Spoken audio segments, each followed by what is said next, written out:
Какой, по-вашему, самый опасный наркотик в мире? Метадон? А может, героин? Да, называя эти вещества вы не ошибаетесь, это действительно страшная хрень. Но речь сегодня пойдет о наркоте, которая в десятки раз активнее героина и в сотни раз опаснее практически любого запрещенного вещества, которое придет вам в голову. Чтобы вы понимали, она в 6300 раз активнее старого доброго морфина. Как вы уже поняли из названия видео, имя ему «Белый китаец». Хотя на улице вы можете встретиться с такими названиями, как трешка или пылинка. Пылинка, от которой нужно держаться как можно дальше. Сегодня вы узнаете, что такое белый китаец и откуда у него это название, как он действует на человека и его организм, и почему его боятся даже героиновые наркоманы. Слушайте внимательно, будет занимательно.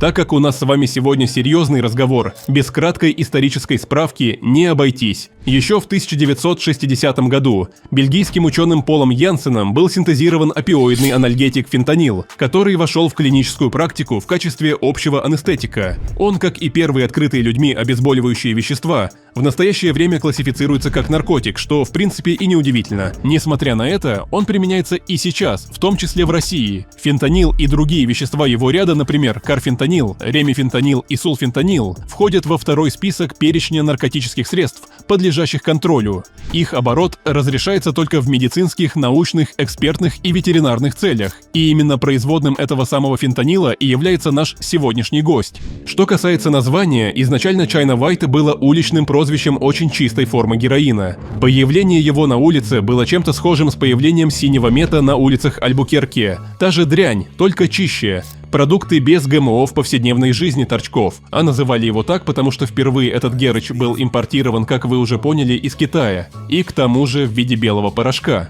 Но в 70-е годы на улицах появляется что-то новенькое – синтетический наркотик альфа-метилфентанил, о котором на тот момент ничего не было известно. Однако местные дегустаторы не спешили проверять, что это такое. Они уже сидели на белом китайце, которым, напомню, на тот момент еще назывался героин. Выходит, что на рынке есть ликвидный товар, и чтобы посоперничать с ним, нужна своего рода маркетинговая кампания. Как бы поступили вы? Бесплатные пробники, акции 1+1, реферальная программа, где нужно перейти по ссылке и кликать на хомяка. Так, это я уже не туда зашел, на такое даже торчки не поведутся. В любом случае есть много вариантов, но местные барыги были смышленее. Новая дрянь также приходила из Гонконга, партии нужно куда-то девать, и некоторые недобросовестные дилеры начали просто подмешивать его к героину и продавать под тем же названием – China White. Но что такое альфа-метилфентанил? Это синтетический опиоид, который был впервые синтезирован в 1974 году. Он оказался гораздо сильнее морфина и героина. Поэтому, как только торчки начали употреблять его, думая, что это все тот же герыч, результаты были весьма трагичными. Новичок на рынке быстро проявил свои смертоносные качества, вызывая передозировки и многочисленные случаи смерти. Однако для дилеров это был золотой рудник. Понимая, что новый продукт более сильный, они могли уменьшить количество наркотика в дозе и тем самым увеличить свои запасы. И даже при этом производство альфа-метилфентанила было куда дешевле героина. А жадность некоторых барыг просто не знала границ. Можно было подсыпать побольше нового вещества и поменьше героина. Так что вместо того, чтобы пытаться завоевать рынок честными методами, они просто изменили содержание продукта, что привело к непредсказуемым и часто смертельным последствиям для их юзеров. Ведь основной проблемой было как раз то, что большинство даже не подозревали, что в их героине что-то изменилось. Они продолжали юзать свои привычные дозы, которые теперь стали гораздо опаснее. В результате число передозировок резко возросло, и улицы начали заполняться все новыми и новыми жертвами синтетического наркотика. И после этого альфа-метилфентанил перенял у чистого героина то самое название «белый китаец». Альфа-метилфентанил и другие аналогичные синтетические опиоиды оказали огромное влияние на наркорынок в 80-х и 90-х годах. Это был лишь первый шаг в череде событий, которые привели к нынешней опиоидной эпидемии. И на фоне этих проблем правительство США начало активно бороться с распространением синтетических опиоидов. В 1986 году Конгресс принял закон об аналогах контролируемых веществ, который позволил регулировать вещества, схожие по химической структуре и эффектам с уже запрещенными наркотиками. наркотиками. Этот закон помог закрыть лазейки, через которые производители наркотиков выпускали новые версии запрещенных веществ, лишь немного изменяя их химическую формулу. И тут вступает в дело одна из самых интересных конспирологических теорий. Согласно ей, правительство Китая может быть связано с распространением альфа-метилфентанила и других аналогичных наркотиков. Конспирологи утверждают, что это своего рода биохимическое оружие, направленное на подрыв американского общества.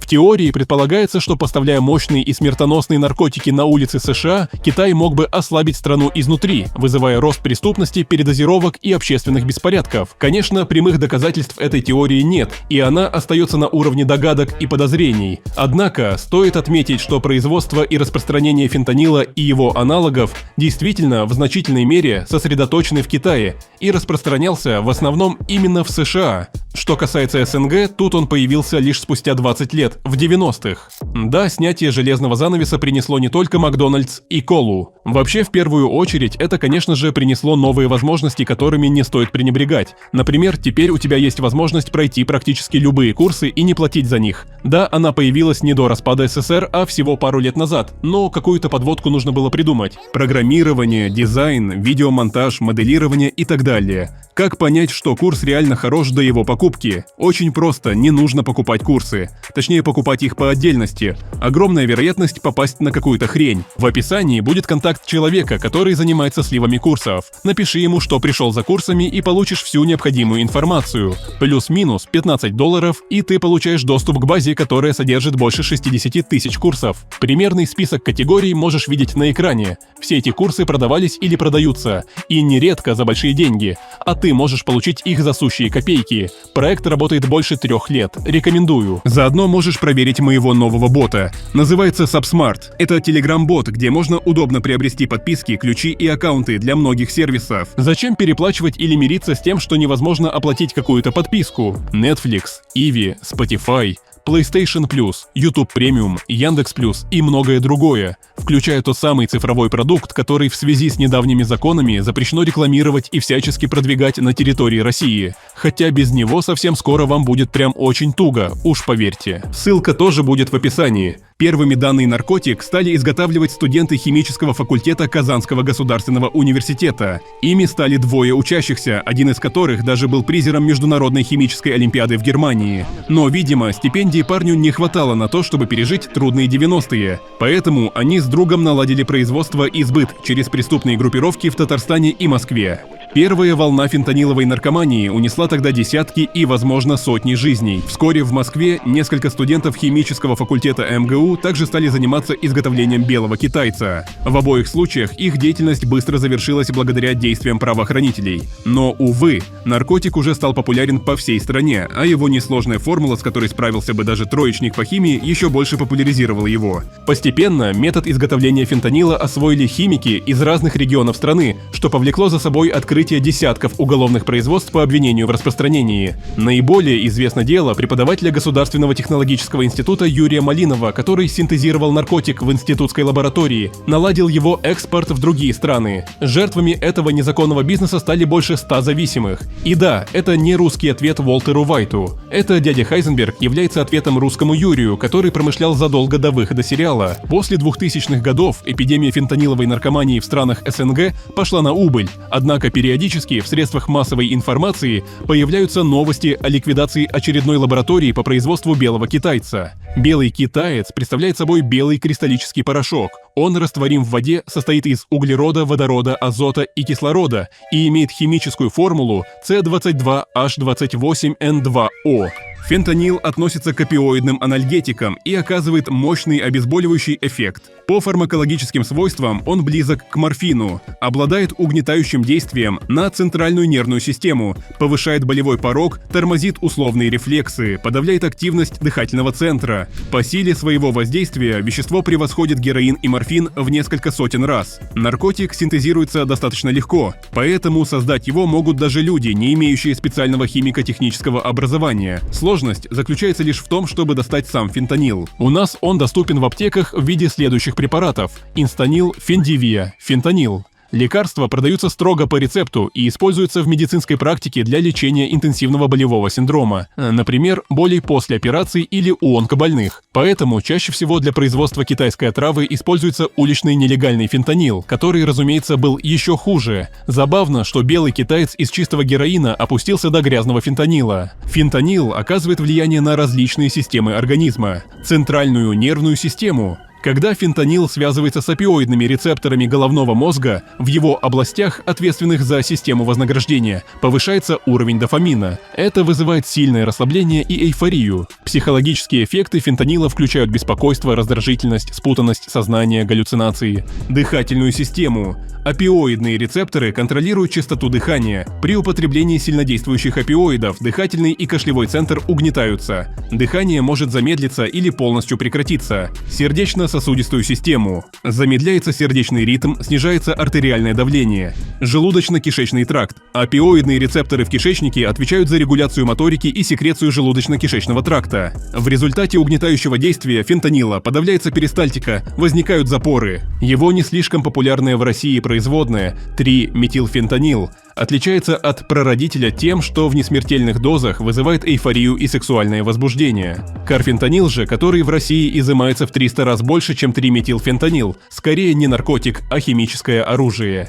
И человек, вкусивший это вещество в чистом виде, успеет сказать только лишь «нихуя себе», после чего правая часть формулы, действуя через рецепторы гамма-аминомасляной кислоты, просто погрузит его в такой сон, что человек забудет о том, что должен дышать, со всеми вытекающими последствиями. Отличие фентанила от других опиоидов заключается в том, что практически вся доза вещества проникает через гематоэнцефалический барьер. По этой причине белый китаец оказывает сильное и быстрое разрушительное действие на головной мозг и организм в целом. Согласно статистике, срок жизни фентанилового наркомана, плотно подсевшего на иглу, исчисляется всего лишь несколькими месяцами. Большинство зависимых от фентанила начинают свой путь с других наркотиков, например, со слабых аптечных опиоидов или с героина. По мере роста толерантности к опиоидам они обращаются к фентанилу как к более дешевой и сильной альтернативе. Как проявляется зависимость от белого китайца? Наркотик обеспечивает быстрый доступ к системе удовольствия и вознаграждения головного мозга. Лимбическая система сохраняет воспоминания о быстром получении удовлетворения. Регулярное воздействие препарата заставляет мозг испытывать ежедневную потребность в поступлении фентанила. Со временем все органы привыкают функционировать только при определенной концентрации наркотика в крови.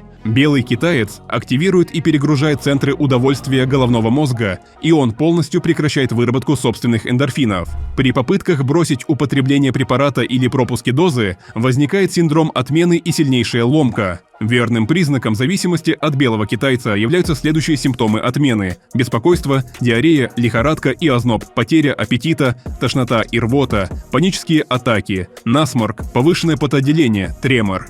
В принципе, отличий от другой наркоты не так много. Скрыть регулярное злоупотребление белым китайцем достаточно сложно. Все опиоиды оказывают сильнейшее неблагоприятное воздействие на организм человека, в особенности на головной мозг, почки, печень, сердце. В результате меняется внешний вид человека. Цвет его лица становится бледным, появляются синяки под глазами. Зависимый быстро теряет вес. Если вдруг вы заметили проблемы у ваших близких и знакомых, необходимо быстро принять меры. Без профессиональной помощи они не справятся, но если решитесь на рехаб, будьте осторожны. На канале уже есть видео, где озвучены неприятные подробности черных рехабов. Существует также проблема случайной смерти от фентанила. Случайный. Спросите вы. Ну, не совсем, отвечу я. Если вы не употребляете наркотики, вероятность случайно умереть от фентанила стремится к нулю. Но если вы, допустим, не прочь иногда на вечеринке понюхать то, что принесли друзья, которые до этого закупились неизвестно где, то да, шанс есть. Ведь там вполне могли перепутать мастер-клады. Никто ничего не заметил, курьер уже разложил все, и вот вы вместо мефедрона покупаете фентанил, используете в привычной дозе и в течение короткого промежутка времени. Андрюха, у нас труп, возможно, криминал. По коням. Также случайные смерти случаются из-за путаницы названий. Человек, желающий приобрести синтетики, так называют синтетические соли, может легко приобрести синтетический героин. Исход такой же, как и в первом случае. Какие сроки выведения фентанила из организма и что на это влияет? Период полувыведения фентанила составляет около 8-10 часов. Точный срок зависит от многих факторов. Среди них возраст. Пожилые люди, как правило, метаболизируют вещество гораздо медленнее, чем молодые. По данным исследований, элиминация препарата в одной группе пациентов моложе 50 лет составила 265 минут, а в группе пациентов старше 60 лет – 945 минут. Масса тела. Люди с более высоким процентом жировых отложений в организме метаболизируют фентанил дольше, потому что в их жировой ткани происходит накопление продуктов распада наркотических веществ, функции печени, поскольку большая часть препарата метаболизируется в печени ферментом, который вы видите на экране. Люди с циррозом или другими заболеваниями печени выводят фентанил медленнее, чем здоровые люди. Скорость обмена веществ. Общеизвестно, что люди с усиленным обменом веществ сжигают больше энергии. Следовательно, более высокий уровень метаболизма оказывает положительное влияние на время экскреции вещества. Путь введения. Существуют разные способы употребления наркотика. При внутривенном введении для выведения фентанила из крови требуется от 11 до 22 часов. При употреблении через слизистые оболочки, трансмукозально, для выведения препарата требуется несколько дней, дозировка и частота применения. Чем больше принятая доза, тем больше времени требуется для ее выведения из организма. Сочетание с другими препаратами. Сочетание белого китайца с другими психоактивными веществами может увеличивать период его выведения. Белый китаец в крови может быть обнаружен через 5-48 часов после последней дозы. В волосяных фолликулах можно обнаружить в течение 3 месяцев после употребления, а в моче обнаруживается на протяжении 3 дней после последней дозы. Слюна редко используется в качестве образца для тестов на наличие фентанила из-за низкой точности. Ну а теперь напомню про сливы курсов, о которых говорил в середине видео, и про мой магазин подписок Subsmart. Обе ссылки в описании. На этом все. Смотрите качественный контент и держитесь подальше от криминала. А я ухожу красиво.